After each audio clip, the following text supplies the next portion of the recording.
اور دنیا میں اس وقت کالے گورے کی وجہ سے جو فرق کیا جا رہا ہے، اور اونچے خاندان اور نیچے خاندان کی وجہ سے جو فرق کیا جا رہا ہے، اور ذات پات کا جو سسٹم موجود ہے، اس کی بے شمار مثالیں دے سکتا ہوں، اور سب سے زیادہ اس کی مثالیں ہمارے یہاں ملے گی۔ آپ دیکھتے ہیں ایک چھوٹے سے بچے کو بڑے خاندان کے ایک ٹیچر کے مٹکی سے پانی اس نے پیا، اس بیچارے کو اتنا مارا وہ ختم ہو گیا، دنیا سے چلا گیا۔ ایک نیچے خاندان کا دلہا شادی کر رہا ہے، گھوڑی پر اس کو نہیں بیٹھنے دیا جا رہا ہے۔ ایک نیچے خاندان کا آدمی اپنے آگے سینگ لگا رہا ہے، اس پر اعتراض ہو رہا ہے تم نے آگے سینگ کیوں لگا دیا ہے۔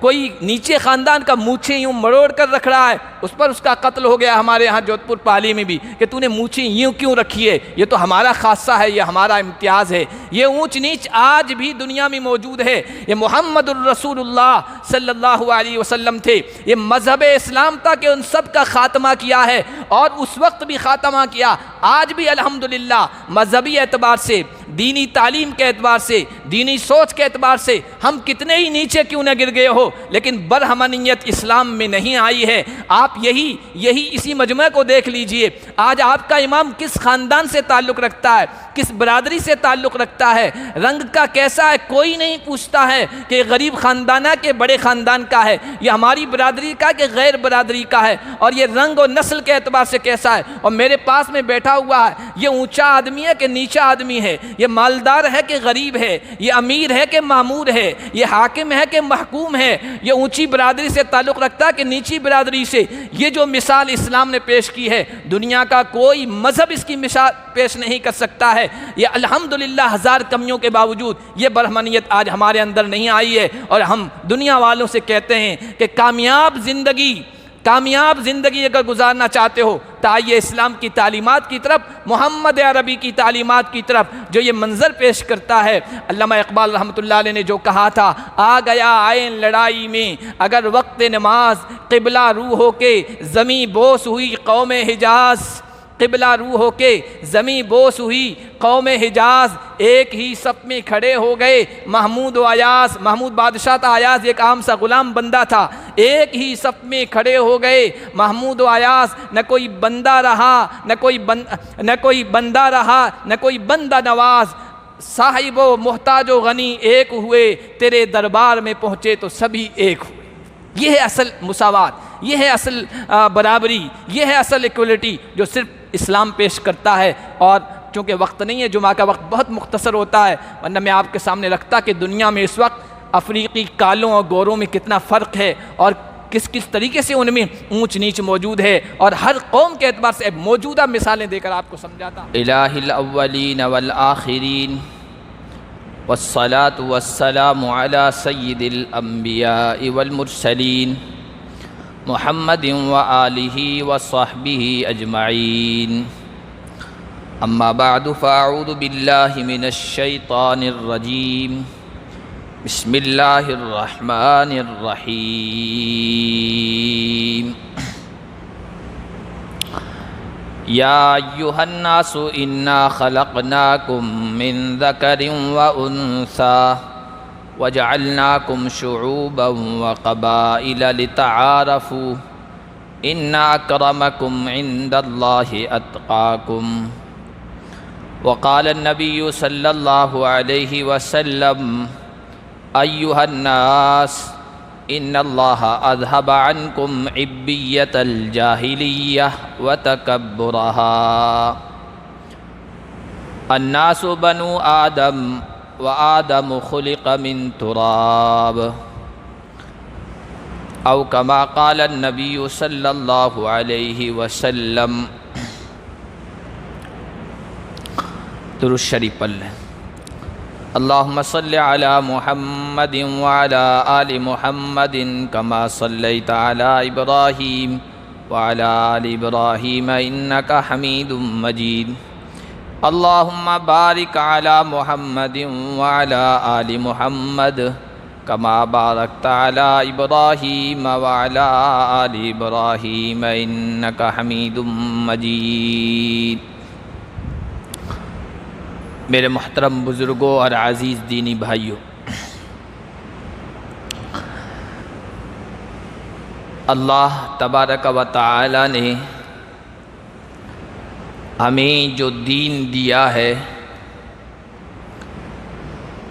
وہ اتنا بہترین دین ہے جس میں دنیا کی بھی کامیابی ہے اور آخرت کی بھی کامیابی ہے۔ یا ایھا الذین آمنوا استجیبوا للہ وللرسول اذا دعاکم لما یحییکم، اے ایمان والو اللہ اور اس کے رسول کی بات مانو، لبیک کہو ان چیزوں میں جن کی طرف وہ بلاتے ہیں، اور وہ چیزیں، وہ پیغام، وہ تعلیمات اور ہدایات کیسی ہیں؟ لما یحییکم، وہ تمہیں زندگی بخشتی ہے، اس دنیا کی بھی کامیابی عطا کرتی ہیں اور آخرت کی بھی کامیابی عطا کرتی ہے۔ ہمارا دین صرف ایسا دین نہیں ہے جس میں یہ بتایا گیا ہو کہ بس آخرت ہی کی کامیابی ہے۔ دنیا اور آخرت دونوں کی کامیابی بتائی گئی ہے، اور انسانوں کو اللہ کے نبی صلی اللہ علیہ وسلم نے ایسی تعلیمات عنایت کی ہیں، ایسی ہدایات دی ہیں کہ کسی اور کے پاس ایسی تعلیمات نہیں ہیں۔ آپ صلی اللہ علیہ وسلم جب اس دنیا میں تشریف لائے، آپ کے دور سے پہلے جو دور تھا، جو زمانہ تھا، اسے جاہلیت کا دور کہا جاتا ہے۔ جاہلیت کا دور، تاریک دور، اندھیروں والا، تاریکیوں والا۔ نبی پاک صلی اللہ علیہ وسلم نے جاہلیت کی ان ساری چیزوں کو ختم فرما دیا۔ فتح مکہ کے موقع پر نبی پاک صلی اللہ علیہ وسلم نے ایک اعلان فرمایا تھا، اور پھر بعد میں آخری حج کے موقع پر بھی اسی طرح کے اعلان کو دہرایا تھا کہ اے لوگو، ہر وہ معاملہ جو جاہلیت کا ہے، ہر وہ چیز جو جاہلیت سے تعلق رکھتی ہے، موضوع تحت قدمیہ، میں محمد الرسول اللہ ان ساری چیزوں کو اپنے ان قدموں کے تلے رونتا ہوں، ختم کرتا ہوں۔ جاہلیت کا کیا معاملہ تھا؟ جاہلیت کی کیا چیزیں تھیں؟ جاہلیت کی کون سی باتیں تھیں جو محمد الرسول اللہ صلی اللہ علیہ وسلم نے ختم کی اور اپنے قدموں تلے روندنے کا اعلان کیا؟ شرک تھا، اللہ کے نبی نے اس کو ختم کیا۔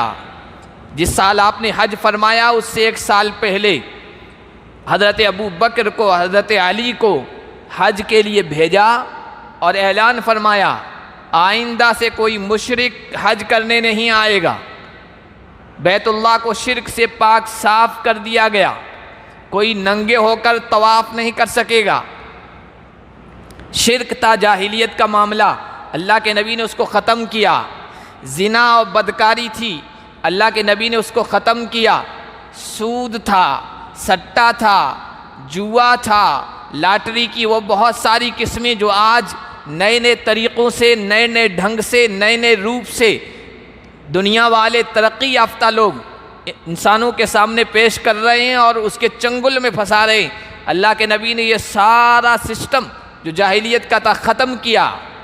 رقص و سرود، گانا بجانا، بے حیائی، بے شرمی، یہ ساری جاہلیت کی چیزیں تھیں، جاہلیت کے معاملات تھے۔ اللہ کے نبی صلی اللہ علیہ وسلم نے اعلان کیا کہ یہ سب ختم کر دیا ہے میں نے۔ اور صرف اعلان نہیں تھا، اعلان آج بھی ہو رہے ہیں، اعلان آج بھی ہو رہے ہیں۔ قانون سب کے لیے برابر ہے، یہاں کوئی اونچا نہیں، کوئی نیچا نہیں، کوئی برادری اوپر نہیں، کوئی برادری نیچے نہیں، کالے گورے کا کوئی فرق نہیں، لیکن عملی طور پر دنیا میں ایسا نہیں ہے، وہ قانون کے اندر ہے۔ اللہ کے نبی نے اپنے 23 سالہ عرصے میں، 23 سالہ دور میں عملی طور پر یہ کر کے دکھایا کہ جو معاشرہ، جو سماج، جو سوسائٹی اس وقت وجود میں آئی، اس میں زنا نہیں تھا، اس میں شرک کو ختم کر دیا گیا تھا، اس میں سود کو بالکل حرام قرار دے دیا گیا تھا اور ختم کر دیا گیا تھا، اس میں بے حیائی کی جڑ کاٹ دی گئی تھی، اس میں جوا سٹے کی، شراب کی جتنی بھی قسمیں ہوتی ہے سب کو ختم کر دیا گیا تھا۔ عملی طور پر ایسا کامیاب معاشرہ اللہ کے نبی نے دنیا کے سامنے پیش کر کے دکھایا تھا۔ جاہلیت کی چیز تھی اونچ نیچ، طبقاتی تقسیم، کاسٹ سسٹم، ذات اور برادریوں کی وجہ سے کسی کو اونچا سمجھنا، کسی کو نیچا سمجھنا۔ اللہ کے نبی نے اس کا خاتمہ کر دیا۔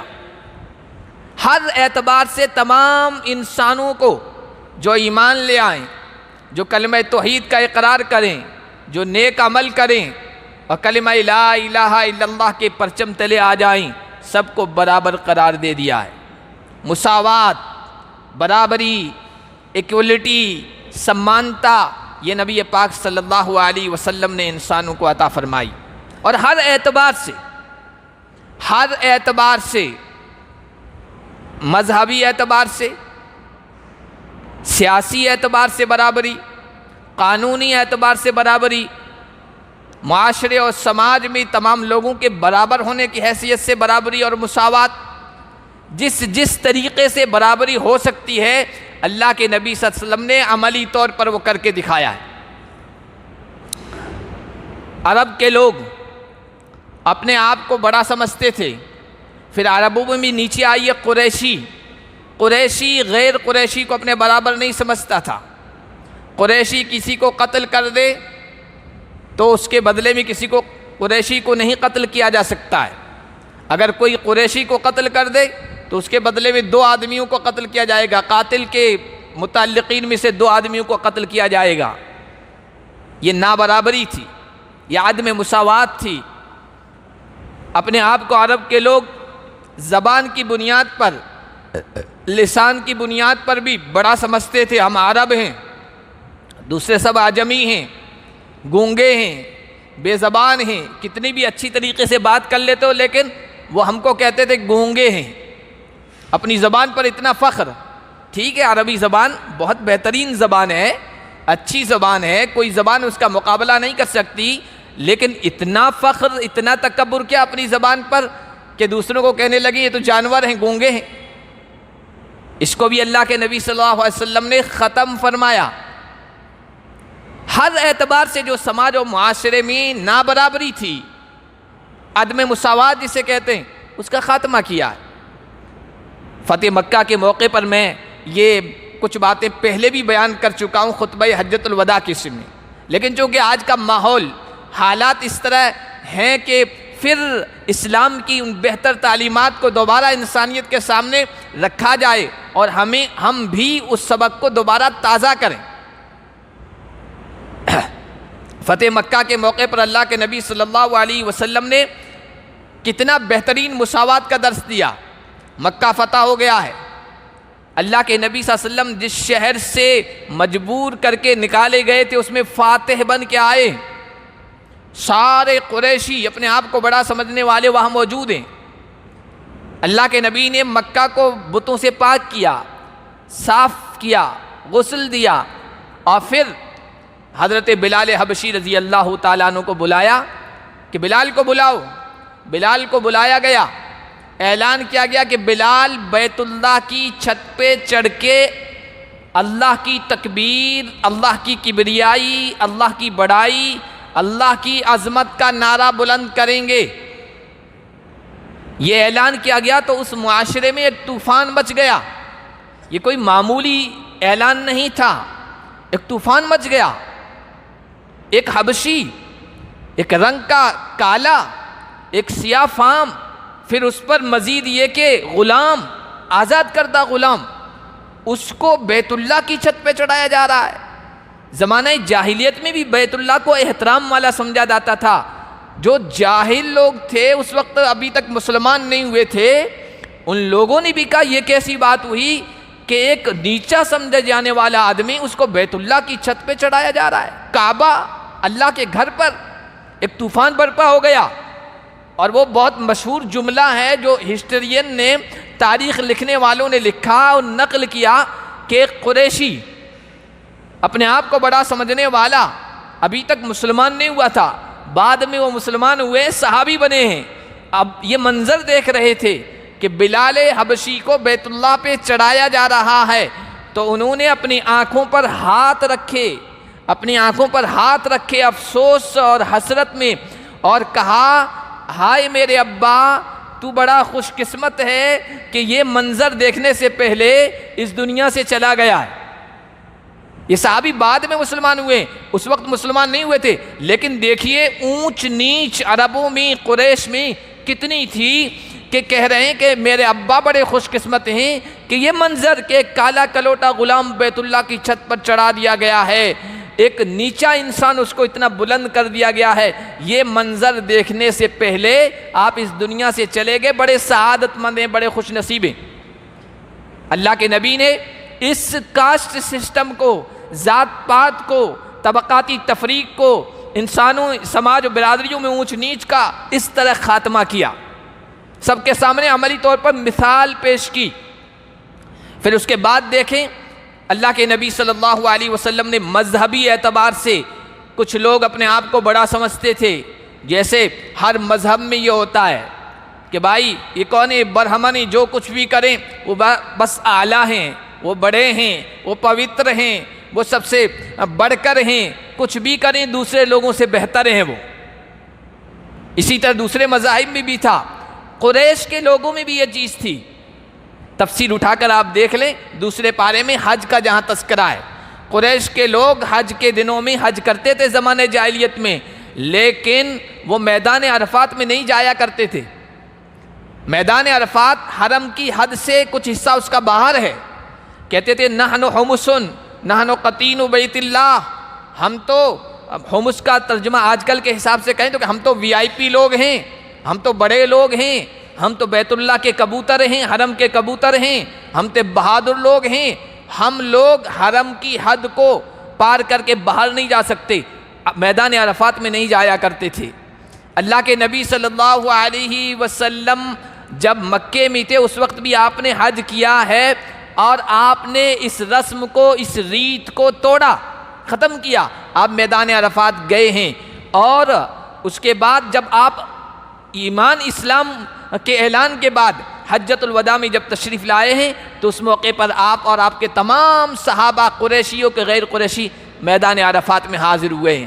اللہ کے نبی نے یہ اونچ نیچ کا جو سسٹم، وی آئی پی سسٹم، یہ حج کے موقع پہ ختم کر دیا کہ حج کے موسم میں، حج کے موقع پر بھی یہ سسٹم رہے گا تو پھر کسی اور موقع پر کیسے اس کو ختم کیا جا سکتا ہے۔ اسی لیے آپ دیکھیے حج کے موسم میں چاہے امیر ہو، چاہے غریب ہو، چاہے چھوٹا ہو، چاہے بڑا ہو، چاہے کالے رنگ کا ہو، چاہے گورے رنگ کا ہو، چاہے بڑے خاندان کا سمجھا جانے والا ہو، چھوٹے خاندان کا سمجھا جانے والا ہو، 3 پیس والا بھی وہ 2 پیس میں 2 چادروں میں نظر آئے گا، اور لنگوٹی والا بھی 2 چادروں میں نظر آئے گا۔ ایسی مساوات، ایسی برابری والا کوئی نمونہ اسلام کے علاوہ آپ کو کہیں بھی نہیں دکھ سکتا ہے۔ اللہ کے نبی نے قریش کے اس سسٹم کو ختم کر دیا کہ نہیں، فَإِذَا أَفَضْتُم مِّنْ عَرَفَاتٍ فَاذْكُرُوا ثُمَّ أَفِيضُوا مِنْ حَيْثُ أَفَاضَ النَّاسُ، دوسرے پارے میں کہا تم کو بھی وہیں جانا ہے جہاں عام لوگ جاتے ہیں۔ یہ سسٹم ختم کر دیا قریش والوں کا۔ یہ اونچ نیچ کی بنیاد پر سسٹم تھا کہ ہم بڑے ہیں خاندان کے اعتبار سے، دوسرے لوگ ہماری حیثیت کے نہیں ہیں، ہم عرفات میں نہیں جائیں گے، عام لوگ جائیں، ہم تو حرم کے اندر مزدلفہ میں، منی ہی میں رہیں گے۔ مذہبی اعتبار سے جو یہ اونچ نیچ تھی آپ نے اس کا خاتمہ کیا۔ اور ایسا نہیں ہے کہ بڑے خاندان کا آدمی ہے، اس نے علم حاصل کیا وہ بڑا ہو گیا، چھوٹے خاندان کا رنگ و کلر کے اعتبار سے معمولی انسان بھی اگر علم میں، مذہب کی تعلیم میں، مذہب کے سیکھنے میں آگے بڑھ جاتا ہے تو دین اسلام اس کو آگے کرتا ہے۔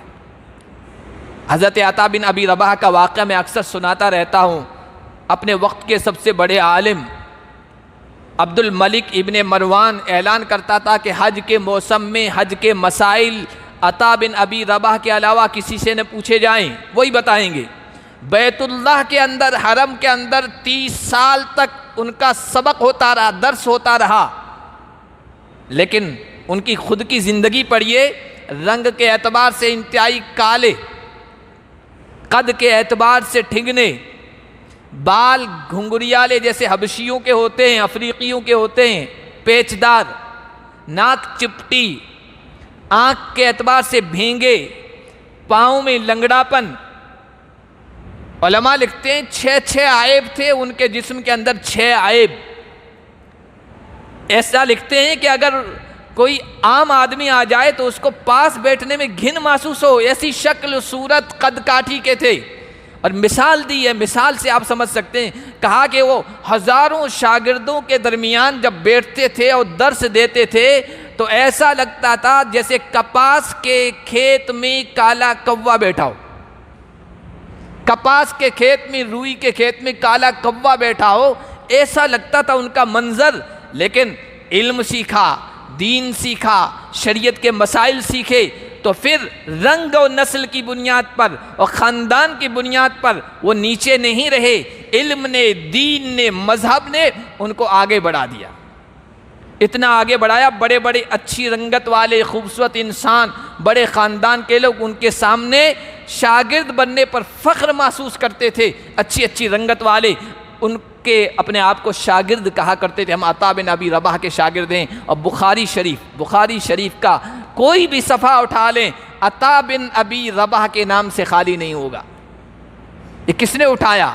مذہب اسلام نے اٹھایا، ورنہ دنیا میں آج بھی سسٹم موجود ہے، مذہبی اعتبار سے آپ اونچے خاندان کے نہیں ہیں، مثال کے طور پر برہمن نہیں ہیں آپ کتنا بھی گیان حاصل کر لیں، آپ کتھا واچک نہیں بن سکتے، آپ ان کی جو مذہبی کتابیں ہیں ان کی تعلیم اس طرح بیٹھ کر نہیں دے سکتے ہیں۔ اللہ کے نبی نے مذہبی اعتبار سے سب کو برابر قرار دیا۔ یہی وجہ ہے، آپ دیکھیے بعد کے زمانے میں جب اسلامی علوم پھیلے ہیں، ان کو ترقی ملی ہے، تو اس زمانے میں بڑی بڑی خدمات انجام دینے والے عربی نہیں ہیں، عجمی ہیں، بہت سارے ان میں غلام ہیں، آزاد کیے ہوئے غلام ہیں۔ فقہ کے سب سے بڑے امام اعظم ابو حنیفہ عربی نہیں تھے، عجمی تھے۔ بخاری شریف، امام بخاری محمد ابن اسماعیل کوئی عربی نہیں تھے، عجمی تھے۔ اور یہ جو بزرگی کا اور طریقت کا اور پیری مریدی کے جو سلسلے ہیں، قادریہ ہے، چشتیہ ہے، یہ سب سلسلے یہ جہاں جا کر پہنچتے ہیں، حسن بصری رحمۃ اللہ پر، حسن بصری کوئی عربی نہیں تھے، عجمی تھے۔ مذہبی اعتبار سے سب کو برابر قرار دیا، جو مذہب کی تعلیم حاصل کرے گا وہ اونچا ہو جائے گا، چاہے چھوٹے خاندان کا ہو، اور جو نہیں حاصل کرے گا وہ چاہے بڑے خاندان کا، وہ پیچھے ہی رہے گا، وہ پیچھے ہی رہے گا۔ آپ کو اس طرح کی کئی مثالیں مل سکتی ہے، بے شمار مثالیں ہماری تاریخ میں، ہماری ہسٹری میں، ہماری کتابوں میں اس کی موجود ہے۔ مذہبی اعتبار سے سب کو برابر قرار دیا، قانون کے اعتبار سے کہ بڑے اونچے خاندان کا ہے تو جو کچھ بھی کرے قانون اس کے سلسلے میں نرم پڑ جاتا ہے، اور چھوٹے خاندان کا ہے تو اس کے لیے قانون سخت ہو جاتا ہے۔ برہمن اگر کسی کو مار دے تو کوئی اس کے بدلے اس کو مار نہیں سکتا ہے، وہ کسی چھوٹی خاندان کے، چھوٹی برادری کے مال کو چھین سکتا ہے، کوئی اس پر قانون نہیں ہوگا۔ چھوٹی برادری کا یہ سب نہیں کر سکتا ہے۔ طبقات میں، کاسٹ میں تقسیم کر دیا کہ ان کا کام مذہب کی تعلیم دینا ہے، کوئی دوسرا مذہب کی تعلیم نہیں دے گا، ان کا کام حفاظت کرنا، یہ چھتری ہیں، یہ کھیتی باڑی کریں گے اور ہماری حفاظت کریں گے، ان کا کام یہ بیوپار کرنا ہے، بیوپار کریں گے اور ہمیں دان دیں گے، چندہ دیں گے، اور ان کا کام یہ تو بالکل گئے گزرے ہیں، اچھوت ہیں، شودر ہیں، یہ تو نہ مذہب کی تعلیم حاصل کر سکتے ہیں نہ کوئی اور تعلیم، ان کا کام ہی وہ نیچے جو گھٹیا کام ہے وہ کرنا ہے اور بڑی ذات کے لوگوں کی خدمت کرنا ہے۔ مذہب کی تعلیم میں یہ موجود ہے کہ اگر یہ اچھوت لوگ اگر مذہبی کتاب کی تعلیم سیکھ لیں تو ان کو سزا دی جائے، بڑے آدمی پر ہاتھ ہٹا لیں تو اس کا ہاتھ کاٹ دیا جائے، اگر غصے میں پاؤں مار دیں تو ٹانگ کاٹ دی جائے۔ چپکلی، کوے، کتے، بلی کا جو کفارہ ہوتا ہے مارنے کا، وہ بھی ان کا کفارہ نہیں ہوتا ہے۔ اتنا نیچا انسانوں کو گرا دیا گیا، مذہبی اعتبار سے، طبقاتی اعتبار سے اللہ کے نبی صلی اللہ علیہ وسلم نے ان سب کا خاتمہ کیا۔ اسلام کی جو بہت ساری خوبیاں ہیں ان میں ایک خوبی یہ ہے، سب انسانوں کو برابر قرار دیا ہے۔ اگر ایمان کے اعتبار سے، عمل کے اعتبار سے، کیریکٹر کے اعتبار سے، تقوی کے اعتبار سے، اخلاق کے اعتبار سے اگر کوئی آگے بڑھ رہا ہے تو اس کو پیچھے اس لیے نہیں کیا جا سکتا کہ وہ برادری کا چھوٹا ہے، رنگ اور نسل کے اعتبار سے اور زبان کے اعتبار سے وہ چھوٹا ہے، اس کو پیچھے نہیں کیا جا سکتا ہے۔ کوئی مذہب اس طرح کی بہترین مثال ایکوالٹی کی، برابری کی، انسانی مساوات کی پیش نہیں کر سکتا ہے۔ تو مذہبی اعتبار سے یہ اسلام نے برابری دی ہے، قانونی اعتبار سے بھی اسلام نے سب کو برابر قرار دیا ہے، کوئی حاکم ہو کے محکوم، کوئی امیر ہو کے غریب، کوئی کالا ہو کے گورا، کوئی بڑا ہو کے چھوٹا، کوئی بڑی سوسائٹی سے تعلق رکھتا ہو کہ نیچی سوسائٹی سے، قانونی اعتبار سے سب کے لیے برابر قانون ہے۔ نبی پاک صلی اللہ علیہ وسلم کے سامنے ایک معاملہ آیا تھا، ایک عورت نے چوری کر لی، قبیلہ قریش کی بڑے خاندان کی عورت تھی۔ سامنے والوں نے کہا کہ بھائی ہاتھ نہ کاٹا جائے، کوئی دوسرا جرمانہ عائد کر دیا جائے، ہم دینے کے لیے تیار ہیں۔ اللہ کے نبی سے بات کون کرے؟ کوئی صحابی جرأت نہیں کر سکتا تھا۔ حضور کے آزاد کردہ غلام تھے زید، ان کے بیٹے تھے اسامہ، حضور کو بڑے پیارے تھے، جس طرح حسن حسین پیارے تھے، یہ آزاد کردہ غلام اور ان کے بیٹے بھی بڑے پیارے تھے۔ ان سے لوگوں نے کہا آپ سفارش کر دیں، وہ ابھی نہ سمجھتے، زیادہ تجربہ کار نہیں تھے کہ اگر کسی کا بھلا ہو سکتا ہے تو میں سفارش کر دوں۔ اللہ کے نبی کے پاس گئے، اللہ کے نبی سے کہا کہ اس طرح کا معاملہ ہے، قریش کے بڑے خاندان کی عورت نے چوری کر لی ہے اور اس معاملے میں تھوڑی سہولت چاہتے ہیں، نرمی چاہتے ہیں۔ اللہ کے نبی ٹیک لگائے ہوئے بیٹھے تھے، سیدھے بیٹھ گئے، چہرہ سرخ ہو گیا۔ اتشفع فی حد من حدود اللہ یا اسامہ، اے اسامہ اللہ کی حد اور سزاؤں میں سے ایک سزا کے بارے میں تو سفارش کرنے آیا ہے؟ پھر وہ جملہ کہا جو تاریخ میں سنہرے حروفوں سے آب زر سے لکھا گیا ہے۔ حضور نے فرمایا یہ تو فاطمہ مخزومیہ قریش کے خاندان سے تعلق رکھتی ہے، واللہ لو ان فاطمہ بنت محمد سرقت لقطعت یدہا، یہ تو فاطمہ مخزومیہ ہے، قسم بخدا محمد کی بیٹی فاطمہ بھی چوری کر لیتی تو بھی میں اس کے سزا کے طور پر اس کا ہاتھ کاٹتا۔ قانون سب کے لیے برابر ہے۔ آج آپ دیکھ لیجئے، جتنے بھی بڑے دعوے کریں لوگ کہ قانون سب کے لیے برابر ہے، لیکن نہیں، حکومت والوں کے لیے اور ان کے فالوورز کے لیے الگ قانون ہے، محکوموں کے لیے الگ قانون ہے، اور یہ پوری دنیا میں اس طرح کی مثالیں موجود ہیں۔ اللہ کے نبی نے قانونی اعتبار سے بھی سب کو برابر قرار دیا، اور اس طرح کی بے شمار مثالیں آپ تاریخ اٹھا کے دیکھیں، اس میں آپ کو مل سکتی ہے۔ سماجی اعتبار سے اونچ نیچ اس وقت بھی موجود تھی، آج بھی موجود ہے۔ اس وقت بھی موجود تھی، آج بھی موجود ہے۔ کتنی بھی لیپا پوتی کی جائے، کتنا بھی اس کو چھپانے کی کوشش کی جائے، آج بھی ہمارے یہاں بھی موجود ہے، امریکہ میں بھی موجود ہے، افریقہ میں بھی موجود ہے، دنیا کے کسی بھی کونے میں جائے، سماج کے اعتبار سے، خاندان کے اعتبار سے، برادری کے اعتبار سے اونچ نیچ آج بھی موجود ہے انسانوں میں۔ کہتے تو ہیں اب تو ترقی کا زمانہ ہے اور انسان بڑے آگے بڑھ گئے ہیں اور اب کوئی وہ برابری نہ برابری سب معاملہ ختم ہو گیا، سب انسان برابر ہیں، لیکن ایسا نہیں ہے۔ وقتاً فوقتاً ایسے نمونے دنیا کے سامنے آتے رہتے ہیں جس میں یہ چیزیں جھلک کے سامنے آتی ہے کہ آج بھی جاہلیت کی وہ مثالیں، جاہلیت کے وہ نمونے اور جاہلیت کے وہ معاملات اور جاہلیت کی وہ چیزیں موجود ہیں جو محمد الرسول اللہ صلی اللہ علیہ وسلم نے یک لخت ختم کر دی تھی اپنے قدموں کے تلے، ان کو رون دیا تھا۔ اللہ کے نبی نے سماجی برابری قرار دی اور اس کے لیے عملی طور پر مثال نمونہ بنا کر دکھایا۔ حضرت زینب بنت جحش حضور کی قریبی رشتہ دار ہیں، قریش کے بڑے خاندان سے تعلق رکھتی ہیں، قریش اپنے آپ کو بڑا سمجھتے تھے۔ حضور نے اصرار کر کے زور دے کر ان کا رشتہ حضرت زید بن حارثہ جو آزاد کردہ غلام تھے ان سے کروایا۔ حالانکہ حضرت زینب کے گھر والوں کو زیادہ رشتہ پسند نہیں تھا، لیکن حضور جاہلیت کی اور ساری رسموں کو ختم کرنا چاہتے تھے کہ اونچ نیچ اس کو ختم کرنا چاہتے تھے، رشتہ کروایا، اگرچہ بعد میں اسی وجہ سے رشتہ ٹوٹ گیا تھا۔ اسی طرح دوسرے اور بے شمار صحابہ کا نمونہ ملتا ہے۔ حضرت اسامہ ابن زید نے، یہ بھی غلام ہیں، غلام زادے ہیں، قبیلہ قریش کی ایک بڑی عورت تھی، بڑے خاندان کی، فاطمہ بنت قیس، ان سے ان کا نکاح ہوا ہے۔ حضرت مقداد ابن اسود ہیں، زباع بنت زہیر بن عبد المطلب قریش کی بڑی خاندان کی عورت تھی، ان سے ان کا نکاح ہوا ہے۔ حضرت ابو حذیفہ نے ایک انصاری عورت تھی، ان کے آزاد کردہ غلام تھے سالم، اپنی بھتیجی کا نکاح ان سے کروایا ہے۔ حضرت بلال حبشی رضی اللہ تعالیٰ عنہ نے انصار کے ایک گھرانے میں رشتہ بھیجا۔ حضرت بلال غلام تھے، مزید یہ کہ کالے کلوٹے تھے، اس گھر والوں نے اس رشتے کو ریجیکٹ کر دیا۔ اللہ کے نبی نے خفگی ناراضگی کا اظہار فرمایا اور اصرار کیا کہ یہ سب باتیں ختم کی جائے رنگ نسل کی، اور ان کے رشتے کو منظور کیا جائے۔ ایک صحابی ہیں حضرت ابو ہند، بنو بیاضہ کے قبیلے میں انہوں نے رشتہ بھیجا۔ ابو ہند آزاد کردہ غلام ہیں، اور ان کا پیشہ جو تھا نا وہ حجامہ کیا کرتے تھے۔ یہ جو تھیراپی سسٹم آج کل آیا، حجامہ کیا کرتے تھے، اس پیشے کو حقیر سمجھا جاتا تھا۔ لیکن جب انہوں نے اس بڑے خاندان میں رشتہ بھیجا، حضور نے وہاں ہدایت نامہ بھیجا کہ بھائی ان کے رشتے کو قبول کرو، ان سے رشتہ کرو اور ساری جاہلیت کی باتوں کو ختم کر دو۔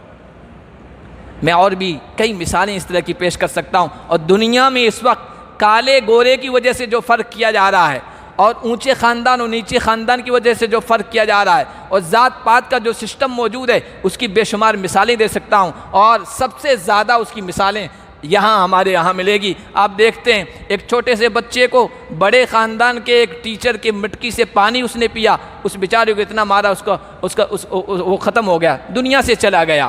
ایک نیچے خاندان کا دلہا شادی کر رہا ہے، گھوڑی پر اس کو نہیں بیٹھنے دیا جا رہا ہے۔ ایک نیچے خاندان کا آدمی اپنے آگے سینگ لگا رہا ہے، اس پر اعتراض ہو رہا ہے تم نے آگے سینگ کیوں لگا دیا ہے۔ کوئی نیچے خاندان کا مونچھیں یوں مروڑ کر رکھ رہا ہے، اس پر اس کا قتل ہو گیا ہمارے یہاں جودھ پور پالی میں بھی، کہ تو نے مونچھیں یوں کیوں رکھی ہے، یہ تو ہمارا خاصہ ہے، یہ ہمارا امتیاز ہے۔ یہ اونچ نیچ آج بھی دنیا میں موجود ہے۔ یہ محمد الرسول اللہ صلی اللہ علیہ وسلم تھے، یہ مذہب اسلام تھا کہ ان سب کا خاتمہ کیا ہے، اور اس وقت بھی خاتمہ کیا۔ آج بھی الحمدللہ مذہبی اعتبار سے، دینی تعلیم کے اعتبار سے، دینی سوچ کے اعتبار سے ہم کتنے ہی نیچے کیوں نہ گر گئے ہو، لیکن برہمنیت اسلام میں نہیں آئی ہے۔ آپ یہی اسی مجمع کو دیکھ لیجئے، آج آپ کا امام کس خاندان سے تعلق رکھتا ہے، کس برادری سے تعلق رکھتا ہے، رنگ کا کیسا ہے، کوئی نہیں پوچھتا ہے کہ غریب خاندانہ کے بڑے خاندان کا ہے، یہ ہماری برادری کا کہ غیر برادری کا ہے، اور یہ رنگ اور نسل کے اعتبار سے کیسا ہے۔ اور میرے پاس میں بیٹھا ہوا ہے، یہ اونچا آدمی ہے کہ نیچا آدمی ہے، یہ مالدار ہے کہ غریب ہے، یہ امیر ہے کہ معمور ہے، یہ حاکم ہے کہ محکوم ہے، یہ اونچی برادری سے تعلق رکھتا ہے کہ نیچی برادری سے۔ یہ جو مثال اسلام نے پیش کی ہے، دنیا کا کوئی مذہب اس کی مثال پیش نہیں کر سکتا ہے۔ یہ الحمدللہ ہزار کمیوں کے باوجود یہ برہمنیت آج ہمارے اندر نہیں آئی ہے، اور ہم دنیا والوں سے کہتے ہیں کہ کامیاب زندگی اگر گزارنا چاہتے ہو تو آئیے اسلام کی تعلیمات کی طرف، محمد عربی کی تعلیمات کی طرف، جو یہ منظر پیش کرتا ہے۔ علامہ اقبال رحمۃ اللہ علیہ نے جو کہا تھا، آ گیا عین لڑائی میں اگر وقت نماز، قبلہ روح ہو کے زمیں بوس ہوئی قوم حجاز، قبلہ روح ہو کے زمیں بوس ہوئی قوم حجاز، ایک ہی صف میں کھڑے ہو گئے محمود و ایاز۔ محمود بادشاہ تھا، ایاز ایک عام سا غلام بندہ تھا۔ ایک ہی صف میں کھڑے ہو گئے محمود و ایاز، نہ کوئی بندہ رہا نہ کوئی بندہ نواز، صاحب و محتاج و غنی ایک ہوئے، تیرے دربار میں پہنچے تو سبھی ایک ہوئے۔ یہ ہے اصل مساوات، یہ ہے اصل برابری، یہ ہے اصل ایکولیٹی جو صرف اسلام پیش کرتا ہے۔ اور چونکہ وقت نہیں ہے، جمعہ کا وقت بہت مختصر ہوتا ہے، ورنہ میں آپ کے سامنے رکھتا کہ دنیا میں اس وقت افریقی کالوں اور گوروں میں کتنا فرق ہے، اور کس طریقے سے ان میں اونچ نیچ موجود ہے، اور ہر قوم کے اعتبار سے موجودہ مثالیں دے کر آپ کو سمجھاتا۔ اللہ پاک ہم سب کو اپنے مذہب پر، اپنے مذہبی تعلیمات پر فخر کے طور پر اور بغیر کوئی احساس کمتری مبتلا ہوئے عمل کرنے کی اور دنیا کے سامنے رکھنے کی توفیق عطا فرمائے۔